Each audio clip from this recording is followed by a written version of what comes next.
My name is Chris Hardin, and I'm chair of the Department of Nutrition and Exercise Physiology. I'm also a professor in medical pharmacology and physiology.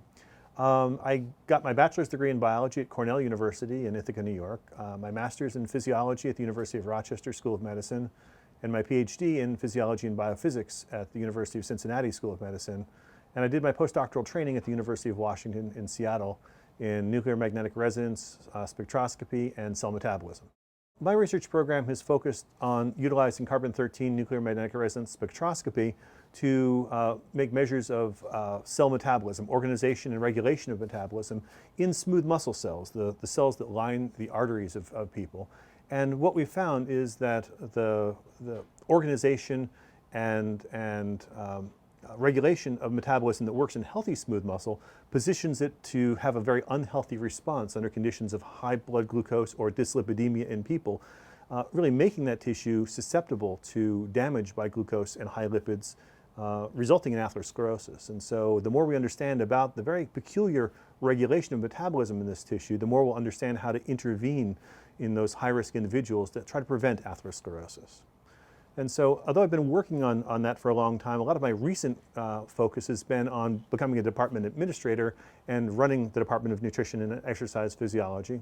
In the last few years, we've doubled the number of faculty in our department and have really increased the research and teaching capacity. The department is unique at the University of Missouri in that we are the only department that is part of three colleges. We are part of the College of Human and Environmental Sciences, the School of Medicine, and the College of Agriculture, Food, and Natural Resources. And so with that unique position on campus, we can kind of bridge from agriculture to medicine and in fact do studies on the fact that it does matter what you eat when it comes to your health. And it also matters what level of physical activity you have. And so in the last few years, we've been very fortunate to have built a number of wonderful facilities. One is the MU Nutritional Center for Health, MUNCH. And the MUNCH facility really has three general functions. The first function is that it's a research metabolic kitchen where we can do fully controlled feeding studies for up to 50 people going about their everyday life, free-range humans. But they'll dine in breakfast at the facility, they can pack out lunch, they can dine in dinner and pack out weekend snacks and meals. And we can control everything they eat over a period of time, really looking at the interactions of specific food composition on human health outcomes. The other aspect of MUNCH is it's a teaching kitchen where we can, with high definition cameras and live audiences that can be interactive or not, we can teach people how to cook healthy meals and eat in a more healthy way, and then pair with extension and really reach out throughout the state of Missouri. We have a presence in every county to really get programming to improve people's ability to cook healthy meals and live a more healthy lifestyle. And the final component of MUNCH, the third component, is an observational behavior laboratory. We know how we should be eating better, but how to change people's behavior. And so by having a series of cameras and a control booth, we can set up a variety of scenarios for things like food choice behavior for children or grown-ups.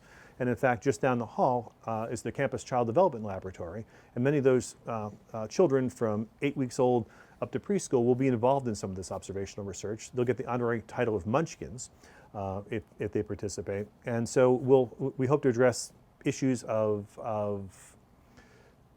food choice behavior in children and grown-ups. And so that's the MUNCH facility. The other facility we've had recently built is the MU Physical Activity and Wellness facility, MU PAW. And that's a human subjects research suite where we can look at interactions of nutrition and physical activity on health parameters. And so we can do blood draws, make measurements of blood hormones and other parameters, monitor plasma glucose, do body composition, acute exercise testing. And so it'll be a real suite that can be used to evaluate health outcomes from whatever interventions we do. Looking forward to the future, one of the visions that we have for the department is to create a lifestyle therapy and research center right here on campus. The University of Missouri is a self-insured entity, and therefore every dollar we save in healthcare costs is a dollar we can put back elsewhere into the enterprise for the educational, research, and outreach missions of the university. And so what I envision for this lifestyle therapy and research center is a place where faculty and staff, and even members of the general community, can come in. They can be evaluated for what health problems they may have, whether it be prediabetes, arthritis, and they can get a customized intervention for themselves, from dietary counseling to exercise physical activity counseling, so they can in a productive and workable way, change their lifestyles to improve their health outcomes. This really leverages all aspects of the department. Our educational portion of the department, we have many undergraduate students who would love internships. We have graduate students who want some practical application, and we have clinicians over at the School of Medicine that are very interested in promoting healthy lifestyles and lifestyle interventions. It capitalizes on our research enterprise by providing a broad range of potential human subjects for our research studies. For the University of Missouri, with the obesity epidemic alone, $37 million a year are wasted on healthcare costs, workplace absenteeism, and workplace presenteeism. And so if we can reduce those healthcare costs by even 10%, that's $3.7 million we can reinvest in the university.